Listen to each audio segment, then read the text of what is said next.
Três se tornam em um. Essa frase estava na minha mente hoje, na hora que eu fui fazer a minha caminhada, a minha corridinha, e eu fiquei lembrando da Trindade, que é um assunto complexo, né, para a gente entender, vamos dizer assim, uns dos mistérios aí do cristianismo, e a gente vai vivendo, né, a nossa vida cristã, sem entender muito bem como que é isso, como que são três pessoas em uma só. Quem seriam essas três pessoas? Deus, Jesus e o Espírito Santo, ou o Pai, o Filho e o Espírito Santo. São três em um. Três pessoas com funções diferentes, porém sendo um Deus só, um Deus uno, né? Porém trino. Como que é isso? E eu quero ler com vocês alguns versículos da palavra de Deus, que desde o Gênesis, né, já estava ali nos ensinando sobre essa trindade. Não existe nenhum versículo que a gente vai encontrar que diga exatamente esse termo, né, essa expressão trindade, mas dentro do texto escrito a gente vai encontrar a trindade. E no final eu vou trazer alguns exemplos para clarear um pouquinho mais esse nosso entendimento e o nosso relacionamento com a Trindade. E o primeiro versículo, vou olhar para cá porque juntei todos aqui na minha telinha, e o primeiro versículo está em Gênesis, capítulo 1, versículos de 1 a 3, que diz assim: No princípio criou Deus o céu e a terra era sem forma e vazia, e havia trevas sobre a face do abismo, e o Espírito de Deus se movia sobre a face das águas. E disse Deus: haja luz, e houve luz. O outro versículo também de Gênesis, capítulo 1, versículo 26, então disse Deus: façamos o homem à nossa imagem, conforme a nossa semelhança. Domine ele sobre os peixes do mar, sobre as aves do céu, sobre os grandes animais de toda a terra e sobre todos os pequenos animais que se movem rente ao chão. Então, nesses dois versículos, a gente já começa a conversar sobre mais de uma pessoa, né? Um Deus falando de nós, um Deus falando de um plural. Ele não fala que eu, né? Façamos o homem. Primeiro, no versículo anterior, que o Espírito de Deus se movia sobre a face das águas. Então, a gente começa a imaginar, se a gente fecha os olhos, um Deus ali físico, né? Que Deus, ele não é físico, ele é imaterial, mas a gente imagina ele ali uma forma humana, porque a gente humaniza Deus para a gente poder capturar um pouco esse entendimento, e a gente separa ali o Espírito, então, pousando ali sobre as águas. Então, a gente já começa a ver essa distinção, né, que o Espírito ele não é mencionado somente no Pentecostes, através da descida do Espírito Santo, mas no primeiro versículo da Bíblia ele já está sendo ali mencionado. E aí quando então a Trindade se reúne para que o homem seja feito, e ali Deus diz, façamos, porque ele não disse assim, eu vou fazer o homem, mas ali está escrito, façamos o homem à nossa imagem e à nossa semelhança. Semelhança de quem? Quem é esse nós? A Trindade, o Deus Pai, o Filho e o Espírito Santo. Vamos para mais alguns versículos. 2 Coríntios 13:14.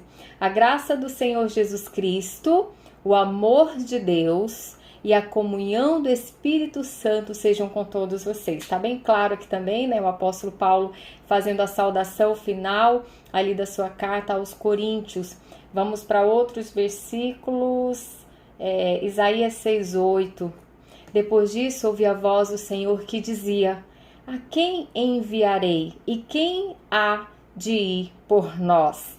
Então, eu enviarei, mas quem há de ir por nós? Nós quem? A Trindade, Deus Pai, Deus Filho e o Espírito Santo. E João 10:30, eu e o Pai somos um. Aqui já é Jesus Cristo, né? O Deus revelado na forma humana. E aqui ele está dizendo, eu e o Pai, eu e Deus somos uma só pessoa. Ainda não estava ali se referindo ao Espírito Santo, mas a gente já começa a entender que Jesus Cristo na Terra estava ali em forma humana, cumprindo um plano escrito desde lá o princípio, né, na criação do Jardim do Éden, quando Deus ele fala que do ventre da mulher sairia um, que esmagaria a cabeça da serpente. Então aqui Jesus ele aparece nessa humanidade, nasce de um ventre humano, o Deus encarnado, e aqui ele está dizendo, eu e o Pai, eu e Deus somos um. e outros versículos, Romanos 8:11, que aqui a gente já vai falar sobre o Espírito. E se o Espírito daquele que ressuscitou dos mortos a Jesus habita em vós, aquele que ressuscitou dos mortos a Cristo Jesus, igualmente vos dará vida a seus corpos mortais, por intermédio do seu Espírito que habita em vós. Então, se o Espírito daquele que ressuscitou a Jesus, então Jesus ali nós sabemos da história bíblica, né, que ele morre, ele é crucificado, mas ao terceiro dia ele ressuscita através de quem? Do poder do Espírito Santo. Então, se em João 10:30, Jesus está dizendo que ele e o Pai eles eram uma só pessoa, então o Espírito Santo fazia parte também ali deles dois para torná-lo ressurreto, né? O Deus ressuscitado, o Deus vivo outra vez. Mateus 28:19, Jesus ali falando para os seus discípulos antes de ir para o céu, e ele diz: portanto, ide e ensinai todas as nações, batizando-as em nome do Pai, do Filho e do Espírito Santo. Porque ele não falou só em nome do Espírito Santo ou em nome de Deus, mas ele menciona o próprio Jesus, mencionando ali a Trindade. Mateus 3:16-17. E sendo Jesus batizado, logo saiu da água, e eis que se lhe abriram os céus, e viu o Espírito de Deus descendo como pomba, e vindo sobre ele. E eis que uma voz dos céus dizia: este é o meu Filho amado, em quem me comprazo. Então olha aqui a Trindade outra vez revelada. Jesus, o Filho, ali sendo batizado, descendo as águas, nos ensinando um princípio sobre o batismo, e ali desce uma pomba, né, representando o Espírito Santo, e a voz de Deus falando ali para que todos ouvissem: este é o meu Filho amado, em quem me comprazo. Então, mais uma vez, a Trindade ali revelada a nós, seres humanos. E mais um versículo, João 14:16-17. E eu rogarei ao Pai, e ele vos dará outro Consolador, para que fique convosco, para que sempre o Espírito da verdade, que o mundo não pôde receber, porque não o vê nem o conhece, mas vós conheceis, porque habita convosco e estará em vós. E vou para o último versículo, João 15:26, que diz assim: mas quando vier o Consolador, que eu da parte do Pai vos hei de enviar, aquele Espírito da verdade que procede do Pai testificará de mim. E eu vou parar aqui com os versículos bíblicos. E a minha concepção, né, o que eu entendo é que desde o princípio ali a gente viu que já estava reunida a Trindade, Deus, o Filho e o Espírito Santo. Existe na palavra de Deus, lá em Apocalipse, o versículo que diz que o Cordeiro já estava preparado desde a fundação do mundo, dos séculos. Então, por isso que a Trindade ela já estava reunida, presente ali desde o começo de tudo. E eu imagino, a minha concepção, que sempre existiu o Deus Todo-Poderoso, aquele Deus que se revelou aos hebreus, aquele Deus que falava, aquele Deus que levantava profetas, e a voz de Deus muitas vezes era ouvida, mas muitas vezes era temida, as pessoas tinham medo de Deus, e para se cumprir a profecia lá do Gênesis, então vem Jesus Cristo. E o meu entendimento é que aquele Deus que os seres humanos não conseguiam entender ou aceitar ou se aproximar como filhos, então Deus cria o Deus humano. Ele se humaniza para que ficasse mais fácil esse relacionamento, né, de nós seres humanos finitos com um Deus infinito. Um Deus, né, que é imaterial, se revelando à matéria que somos nós. Então, para que isso ficasse ainda mais próximo, mais possível, para que a gente não tivesse essa dificuldade, né, de querer Deus, mas quando ele aparecesse a gente tinha medo desse Deus ou não soubesse direito quem é esse Deus. Então Deus vem e dá um retrato, ele tira uma foto dele mesmo através de Jesus Cristo e ele o coloca ali naquele período que ele viveu, né, no seu ministério, que foi tão curto, mas ele teve uma vida humana sendo o Filho de Deus. Então ali era o retrato de Deus dizendo assim: quando tiverem dúvida de quem eu sou, ou quando tiverem medo de mim, ou quando não quiserem me aceitar, olhem para o meu filho que vocês estarão vendo a mim mesma. E Jesus diz isso, né? Olhem para mim, vocês enxergarão o Pai. E aí, quando Jesus ele está ali para terminar o seu ministério, ele diz que era necessário ele partir para que viesse o Espírito Santo. O Espírito que já estava desde o princípio, mas que os seres humanos não conseguiam entender e se relacionar. Então, ali ele vem em forma de fogo, né, de poder, o Espírito que se revela lá no Pentecoste, né, mas não há somente aquele tipo de revelação do Espírito Santo, né, o Espírito, ele se revela através dos seus frutos, que está lá em Gálatas 5, que fala dos 9 frutos, né, do Espírito de Deus, que também são formas dele estar presente em nós, são formas da gente materializar o Espírito Santo de Deus. Mas ele também é poder, ele também é força, ele também é fogo, ele também é esse poder extra que nós seres humanos precisamos. E os exemplos que eu queria deixar aqui para nós, eu imaginei um exemplo que o meu marido, ele deu uma vez, ele falando sobre o poder do Espírito Santo, e eu achei muito claro aquele exemplo e muito bom para a gente compreender. E ele falou sobre 3 itens para que a nossa lâmpada esteja acesa. E ali ele mencionou que quando a gente clica lá no interruptor, a gente liga a lâmpada, ali é como se a gente fosse, olhasse para aquele interruptor vendo Deus. Deus seria aquele interruptor que a gente liga, a corrente elétrica vai correr pela fiação, que é Jesus Cristo, fazendo o link ali, né, de Deus, ali com o Espírito Santo, e a luz brilhando, e a luz ali que queima, seria o Espírito Santo.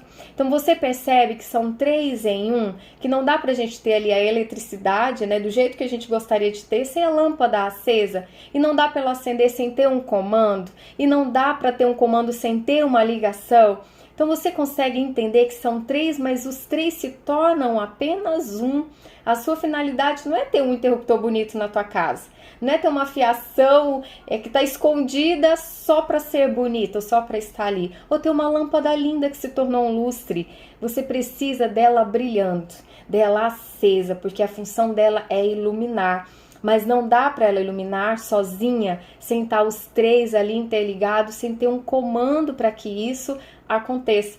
Um outro exemplo que eu quero trazer é esse lápis, né? O lápis do Pedro Lucas, o meu filhinho. Eu fiquei imaginando, aqui é um lápis, eu preciso dele, né, para fazer a minha pintura, o meu desenho, e eu posso imaginar Deus sendo toda essa estrutura aqui, né, a madeira.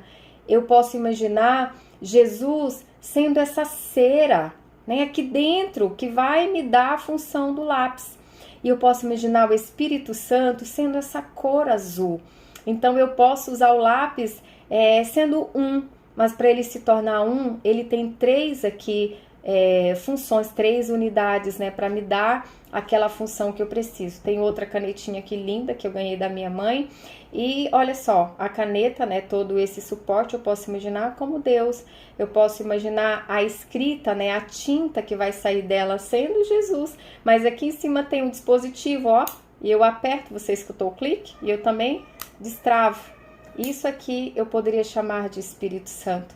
E os 3 em 1 eu poderia dizer que seria Deus, né, sendo a função que eu preciso na minha vida. Então, eu posso me relacionar com esses 3 elementos de forma diferente, mas eu posso entender que os 3 são um só, que não funcionam sozinhos. Não dá para eu ter a minha escrita se não tiver esse botão acionado, ou se a tinta acabar, ou se a caneta quebrar, né? Eu preciso dela pronta. Então, por que 3 em 1, né? Por que essa dificuldade aí pra gente entender? É porque existem momentos na nossa vida que a gente precisa se relacionar com o nosso Deus Pai, porque a Bíblia diz que Ele é o nosso Pai. Lá na oração do Pai Nosso, né, Jesus olha para o céu e diz, Pai Nosso que estás no céu. Então Deus, Ele é Pai, é o Criador, Ele é o Todo-Poderoso, mas Ele é o nosso Pai.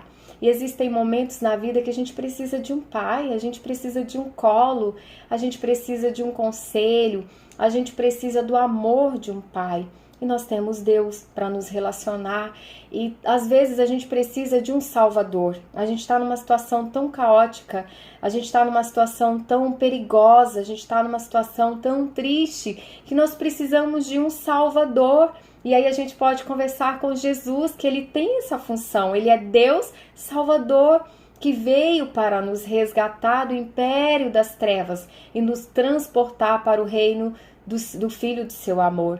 E às vezes a gente está precisando de um poder, de um ânimo, de uma motivação, de uma alegria, a gente está precisando de amor, a gente está precisando de paz, a gente se relaciona com o Espírito Santo, porque é Ele que faz tudo isso dentro de nós, Ele que traz o brilho nos olhos, Ele que traz o sorriso no rosto, Ele que traz a paz no meio da guerra. Então a gente tem Deus, o Deus Todo-Poderoso, e a gente se relaciona com Ele em funções diferentes, em contextos diferentes, né, da nossa vida, do ser humano. Então, a Trindade não é para complicar, a Trindade é para descomplicar a nossa vida. Mas a gente é que precisa parar e olhar para que momento nos encontramos e qual a relação que a gente precisa fazer com esse Deus de amor, esse Deus Salvador e esse Deus Todo-Poderoso. Que Deus nos abençoe, que Deus nos encha dessa alegria, desse poder e desse amor.